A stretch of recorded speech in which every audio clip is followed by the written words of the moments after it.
النبي الأمين المكين الحميد المرتضي أما بعد أعوذ بالله من الشيطان الرجيم بسم الله الرحمن الرحيم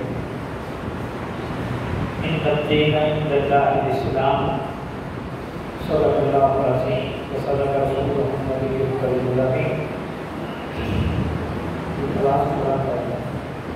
السلام والسلام عليك يا سيدي يا رسول الله وعلى آلك وصحبه أجمعين من قبل الصلاة والسلام عليك يا سيدي يا رسول الله وعلى آلك وصحبه أجمعين الحمد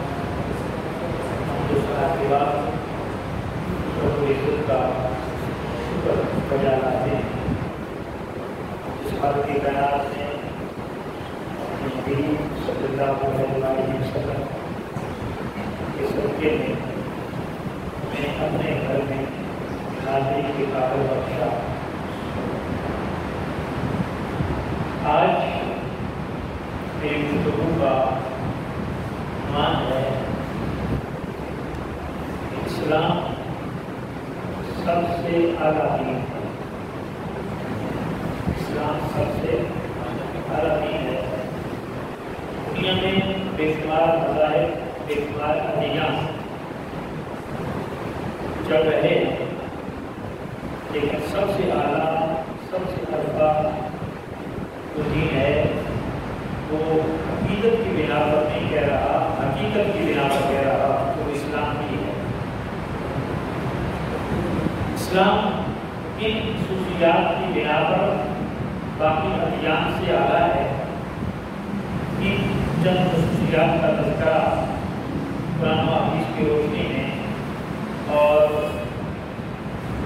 معاشرتی اقدار اور معاشرتی احوال اور معاشرتی حقائق کی بنا پر کرنا چاہوں گا۔ سب سے پہلے اگر اللہ کے نبی کو مانتے ہیں پھر اللہ کی بات کو بھی ماننا ہوگا۔ قرآن کو مانتے ہیں تو قرآن کی بات کو بھی ماننا ہوگا۔ رسول اللہ صلی اللہ علیہ وسلم کا ایمان ہے تو آپ کی بات کو بھی فالو کرنا ہوگا۔ اللہ کے نبی نے ارشاد فرمایا ہے کہ ان الدین عند اللہ الاسلام، بلا شبہ مجھے دین اسلام کی پسند ہے۔ سبحان اللہ۔ دور میں دین یہودیت دین نصرانیت کا بھی چرچا تھا۔ وہ کہتے تھے کہ آپ اسلام کی طرف کو جاتے ہو، اللہ نے تو دین نصرانیت کو پسند کر رکھا ہے۔ یہودی کہتے تھے دین یہودیت کو پسند کر رکھا ہے، لیکن اللہ تعالیٰ نے اس کا جواب دیا کہ نہیں، ان الدین عند اللہ الاسلام، جو میرے نزدیک پسندیدہ دین ہے وہ یہودیت و نصرانیت اشتراکیت نہیں بلکہ وہ اسلام ہے۔ میں نے آج تھوڑا اس لیے اس ٹاپک کا انتخاب کیا ہے، میرے سمیت آپ لوگوں کو بھی اس کی تقریب کی ہوگی جن تک یہ بات پہنچی ہے۔ ہمارا پاکستان اسلام کے نام پر بننے والا اسلامیہ جمہوریہ پاکستان کے نام سے موجود ہے، جس وقت میں ہم رہ رہے ہیں۔ لیکن بدقسمتی ہماری کہ ہم جس خطے میں رہ رہے ہیں اسلام کے نام پہ بنا تھا، لیکن 70 سے زائد سال ہو گئے اسلام اس کے قریب بھی نہیں آنے دیا گیا، بلکہ اسلام کے نام لیوا، اسلام کے نافذ کرنے والے پاکستان کی قانون ساز اسمبلی کے ممبران ایسی اسلام کے خلاف باتیں کر جاتے ہیں کہ خدا کی پناہ۔ پچھلے دنوں ممبر قومی اسمبلی نے اسمبلی کے فلور پر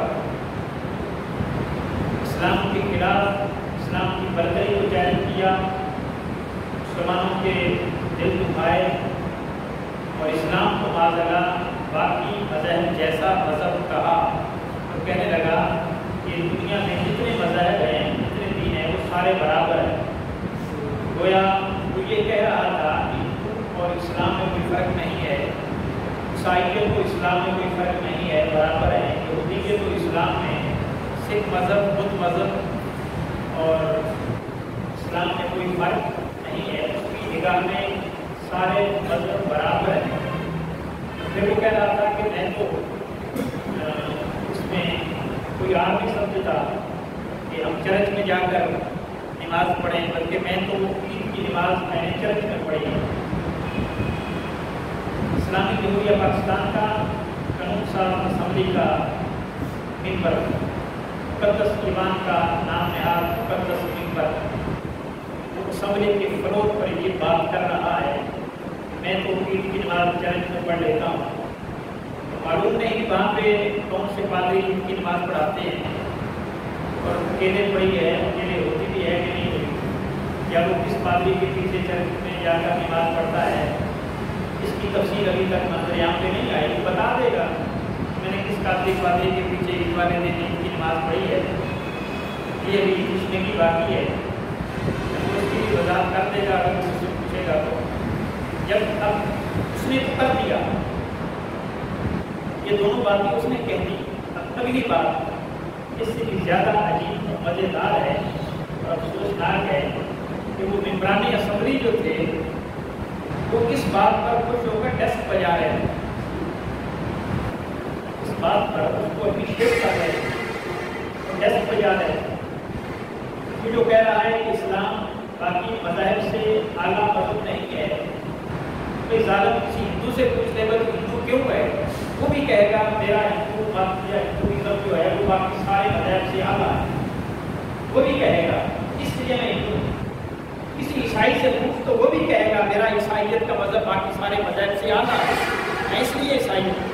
یہودی بھی کہے گا میرا یہودیت سب سے اعلیٰ ہے، اس لیے یہودی ہوں۔ کیسا مسلمان ہے کہ تم اسلام کا نام لیوا ہے، نام نہاد نام لیوا ہے، لیکن پھر بھی تو کہتا ہے کہ میرے مذہب اور دیگر کے مذاہب کا کوئی فرق ہے، کہ تو عیسائیت میں کیوں نہیں چلا جاتا، بلکہ وہ پریکٹیکلی تو کیا ہے۔ لیکن اب اس سے بھی آگے کی بات جو افسوسناک ہے، میرے خیال 4-5 دن ہو گئے تب سے لے کر اب تک کوئی پاکستان کا ادارہ حرکت میں نہیں آیا اس کی گستاخی پر، اسلام کی توہین پر۔ گویا اس کا اسمبلی کے فلور پر یہ بات کر دینا کہ اسلام کو کوئی سپریارٹی نہیں ہے، اسلام کو کوئی برتری نہیں ہے دیگر مذاہب سے، اس کو کوئی فوقیت نہیں ہے، اس کا کر دینا اور باقی ممبران کا ڈسک بجا کر اس کو اپریشیٹ کرنا، اس کی حوصلہ افزائی کرنا، اور پھر اتنے دن گزر جانے کے بعد اس کے خلاف کسی قانونی کارروائی کا نہ ہونا، یہ پیغام کیا چھوڑ رہی ہے بات؟ یہ نئی نسل کو کیا بتا رہی ہے؟ یہ سارا واقعہ عوام الناس کو کیا بتا رہا ہے؟ وہ بھی یہی سمجھیں گے کہ جب ہمارے بڑے کہہ رہے ہیں کہ اسلام اور عیسائیت میں کوئی فرق نہیں تو ٹھیک ہے، اسلام کی طرف ضرور جانا، مولویوں کی باتیں ضرور سنیں گے۔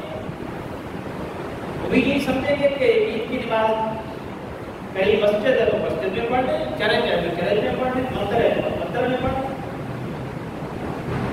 گرجا ہے جس میں جہاں چاہیں پڑھ لیں، وہ بھی یہ سمجھیں گے۔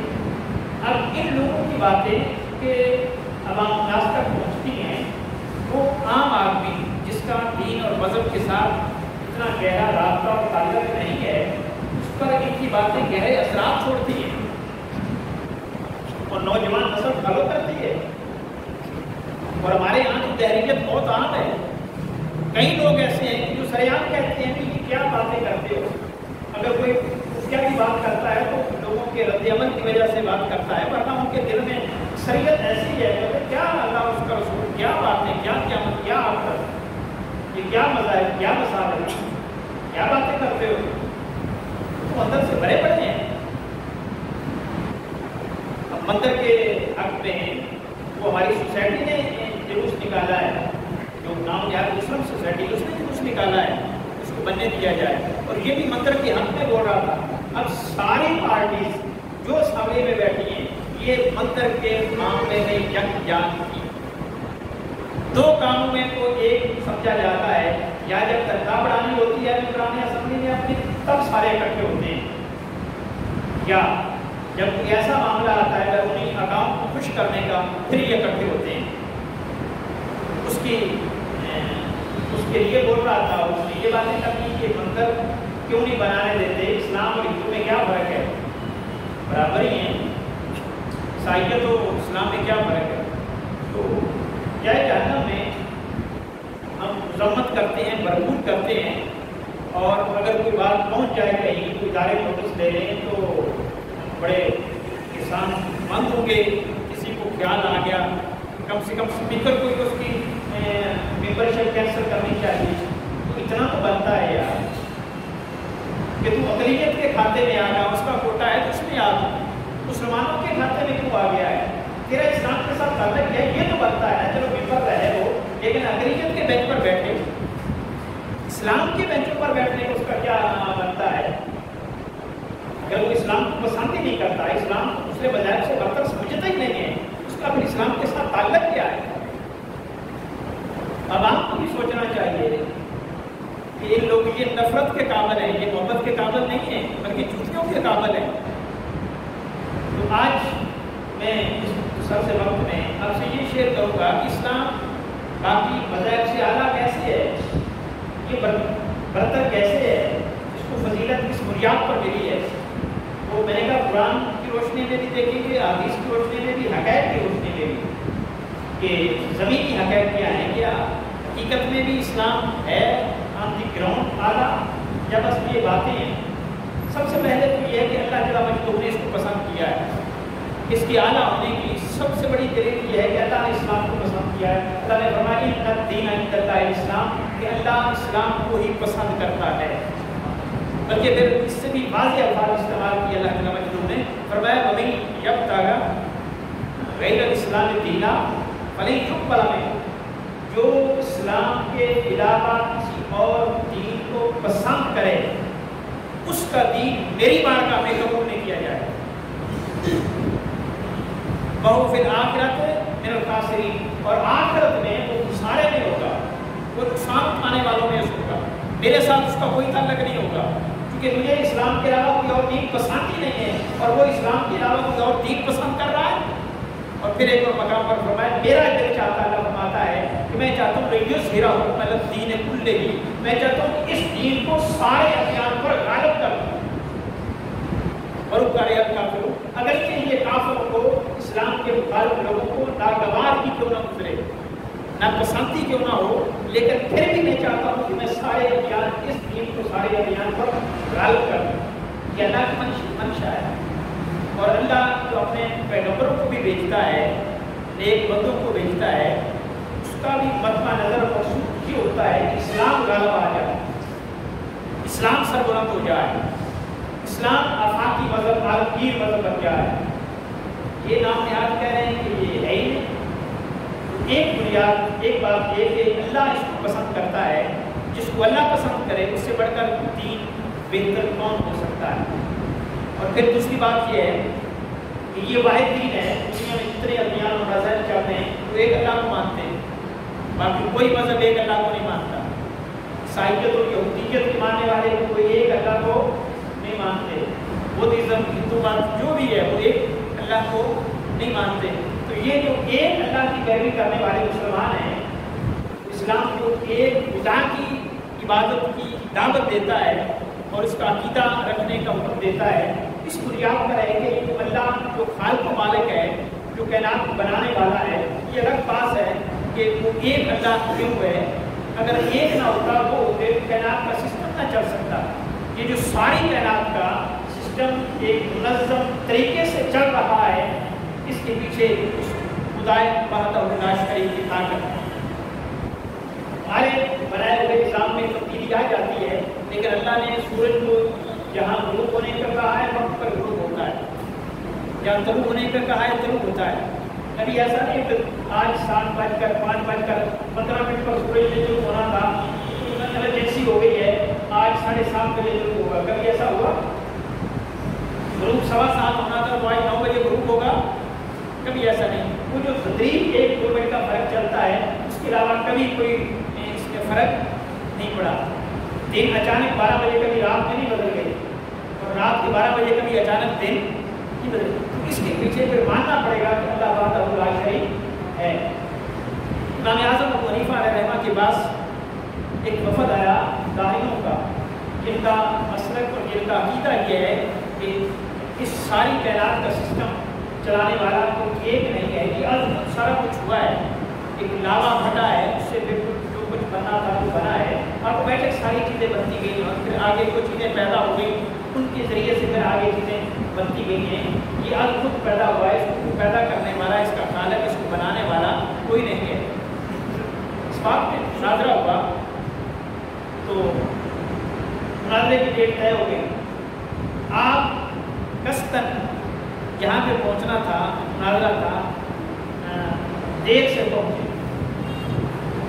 جب دیر سے پہنچے تو انہوں نے ہنگامہ کھڑا کر دیا کہ دیکھو مسلمانوں کا جو رہنما ہے، لیڈر ہے، وہ دیر سے پہنچا، اس نے وقت کی پابندی نہیں کی۔ یہی قابل اعتراض ہے۔ معتبر شخص یہ نہیں رہا، اور اس سے کسی نے پوچھا تھا، کسی نے کہا تھا فلاں جگہ پہ ایک معتبر شخص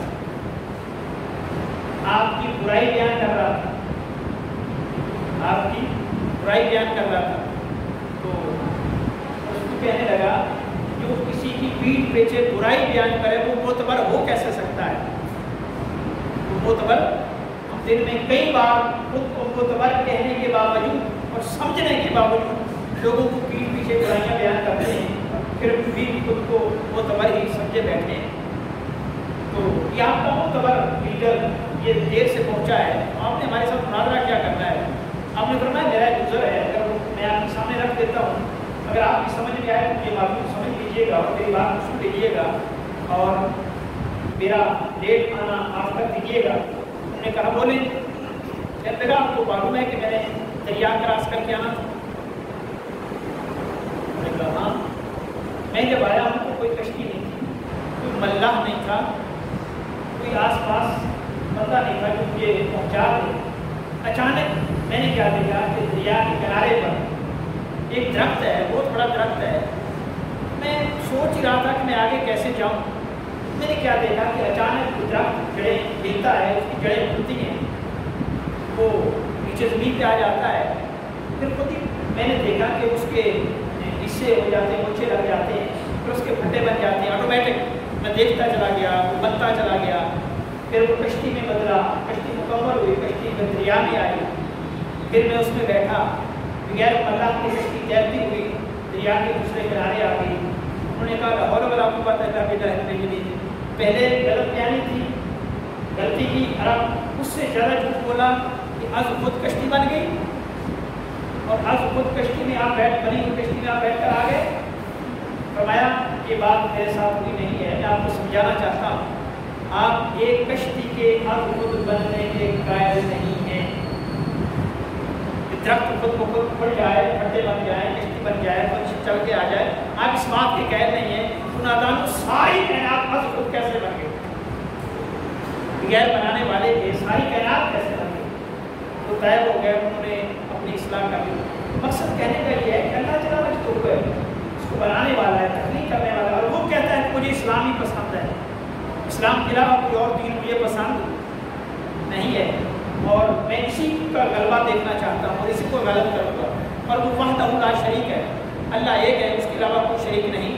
فرماتا ہے وما ارسلناک من قبلک من رسول الا نوحی الیہ، ہم نے آپ سے پہلے بھی جس رسول کو بھیجا ہے اسے بھی یہی کہہ کر بھیجا ہے، یہی حکم دے کر بھیجا ہے کہ لا الہ الا اللہ، اللہ کے علاوہ کوئی عبادت کے لائق نہیں ہے، سو اللہ کی عبادت کرو۔ اور اللہ فرماتا ہے قل هو اللہ احد، میرے محبوب اعلان کر دو کہ اللہ ایک ہے، وہ وحدہ لا شریک ہے، کوئی اس کا مقصد نہیں ہے، اس کا ثانی نہیں ہے، وہ کسی سے پیدا نہیں ہوا، کسی نے پیدا کیا ہے۔ اللہ جل وعلا واحد ہیں۔ اسلام کی برتری ایک بات اور قریب یہ بھی ہے کہ یہ وحدہ لا شریک خدا کے پیروکار ہیں اور ان کا دیا ہوا دین ہے۔ پھر تیسری خصوصیت یہ ہے کہ اس کے پیغمبر ہیں، اسلام میں پیغمبرز ہیں۔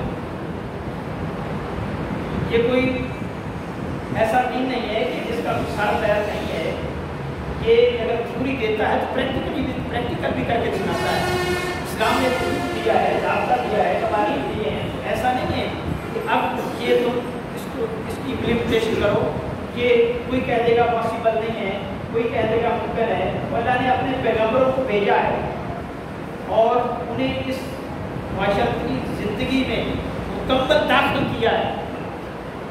ان کی خانگی زندگی بنی، ان کی معاشرتی زندگی بنی، ان کی سیاسی زندگی گزری، ان کی گھریلو، ان کی ہر قسم کی زندگی، انہوں نے تجارتی زندگی، کاروباری زندگی انہوں نے گزاری ہے.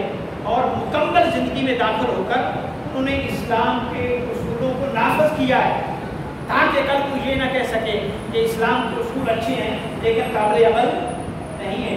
انبیاء نے اسوہ دیا ہے اور اللہ جل وعلا نے اس کا اعلان کیا ہے، لقد کان لکم فی رسول اللہ اسوۃ حسنہ، جو میرے رسول اللہ کی زندگی میں بہترین نمونہ ہے.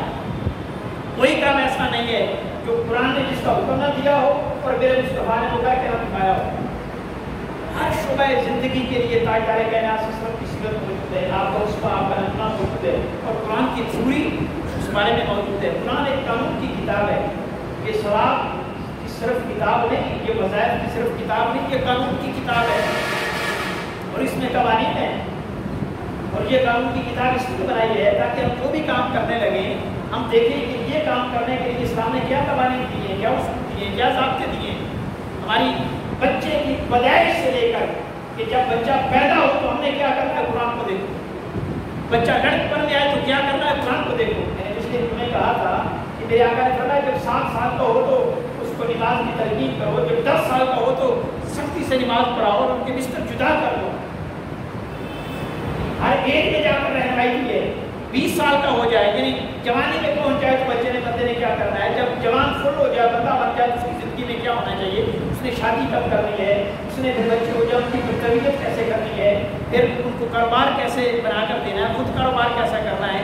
والدین پورے ہو جائے ان کے ساتھ کیا، اور والدین فوت ہو جائے تو ان کو دفن کیسے کرنا ہے، ان کی آخری رسومات کیسے ادا کرنی ہے، شادی کی رسومات کیا ہے، پورا مکمل ضابطہ حیات دیا ہے. لہٰذا جب بھی کوئی مسئلہ پیش آئے تو اسلام کو اسٹڈی کرو، اسلام کے قوانین دیکھو، اصول و ضوابط دیکھو تو پتہ چلا کہ اسلام فوقیت رکھتا ہے دیگر مذاہب سے. کسی مذہب میں اس طرح کے رہنما نہیں ہے جس طرح کے اسلام میں، کسی مذہب میں پیغمبر نہیں ہے جس طرح کے اسلام میں، کسی مذہب میں ان کے نام نہاد جو پادری یا ان کے رہنما ایسا اسوہ نہیں پیش کر سکے جو اسلام کے رہنما اور اسلام کے اعلیٰ لوگوں نے پیش کر کے دکھایا ہے. غیر بھی اس بات کو مانتے ہیں. جب ایک انگریز نے یہ لسٹ بنائی کہ ٹاپ کے 100 لوگوں کی لسٹ تیار کی اور اینڈ پہ 2 آدمی آئے، ٹاپ پہ 2 آدمی آئے، اب اس تششع میں پڑ گیا، شش و پنج میں کہ اب پہلا نمبر کس کو دوں. وہ عیسیٰ علیہ السلام کو ماننے والا تھا، عیسائیت سے تعلق رکھتا تھا، اس کی عقیدت کہتی تھی کہ عیسیٰ علیہ السلام کو پہلا نمبر دیا جائے. لیکن اس نے زندگی کی ہر پہلو کو اسٹڈی کیا، دونوں کی زندگی کے ہر پہلو کو اسٹڈی کیا. اس نے کہا کہ جس نے دنیا میں مکمل ضابطہ حیات کا نمونہ پیش کیا ہے وہ میرے نبی عیسیٰ نے بھی نہیں کیا، وہ صرف مصطفیٰ نے کیا. اس لیے اسلام برتر دین ہے، اسلام افاقی دین ہے، اسلام سب سے اعلیٰ دین ہے. تاجدار کائنات جیسا رہنما کسی مذہب کے پاس نہیں ہے. ظالم پھر بھی تو کہتا ہے کہ اسلام اور دیگر برابر ہے. کائنات میں قرآن جیسی جو اسلام کے پاس کتاب ہے کسی مذہب کے پاس کتاب نہیں ہے. جیسی اسلام کے پاس جو پیغمبر اعلیٰ ہے کسی مذہب کے پاس ایسا رہنما ان کے دین کا نہیں ہے. پھر کیسے ہو گیا اسلام دیگر مذہب کے برابر ہو گیا؟ تو وحدانیت کے لحاظ سے اسلام اعلیٰ ہے، رسالت کے لحاظ سے اسلام اعلیٰ ہے. پھر اس کے بعد اجتماعیت کہ اسلام فرقہ واریت کا درس نہیں دیتا. یہ ہمارے اعمال ہیں، ہمارے کرتوت ہیں کہ ہم فرقوں میں بٹ کے اسلام تو نہیں دیتا. اسلام تو یہ کہتا نظر آتا ہے، زور دیتا نظر آتا ہے واعتصموا بحبل اللہ جمیعا ولا تفرقوا، مضبوطی سے ایک رسی کو پکڑو، اللہ کے دین کی رسی ہے، اس میں تفرقہ نہ کرو. واضح لفظ ہے تفرقہ نہ کرنے کے. یہ ہمارے اعمال ہیں جو ہم نے کر رکھے ہیں، ورنہ اسلام تفرقے بازی کی تلقین نہیں کرتا، حکم نہیں دیتا، منع کرتا ہے. بلکہ رسول اللہ صلی اللہ علیہ وسلم نے تو یہاں تک فرمایا ہے اس اسلام کی جماعت میں داخل ہو جاؤ. آقا نے یہاں تک کہا کہ جو ریبڑ میں سے ایک بکری نکلتی ہے اور پھر بھیڑیا اس کو کھا جاتا ہے، وہ بکری خود کو محفوظ نہیں سمجھتی اور نہ محفوظ رہ بھی نہیں سکتی بھیڑیے سے.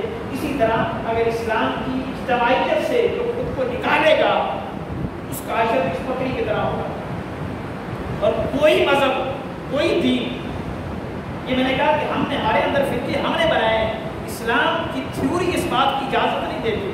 نہ قرآن دیتا ہے نہ حدیث دیتی ہے، لیکن کوئی مذہب دنیا میں ایسا نہیں ہے جو اس طرح اجتماعیت کا درس دیتا ہو، جو فرقہ واریت کا درس فرقہ واریت کے خلاف درس دیتا ہو، کوئی ایسا مذہب اور دین کا نہیں ہے. پھر کیسے برابر ہو گیا؟ اور پھر انشاءاللہ یہ اگلے جتنے پر بھی ہم اس موضوع کو لے کر چلیں گے. لیکن آج کے حوالے سے آخری انفرادیت اسلام کی، دنیا انسانیت میں کوئی مذہب دکھا دے اتنی انفرادیت، جو احترام انسانیت کی انفرادیت ہے، وہ انسانیت کے حقوق کے ٹھیکیدار بنے پھرتے ہیں. لیکن جو انسانیت کو حق اسلام نے دیا ہے وہ دنیا کے کسی مذہب نے نہیں دیا.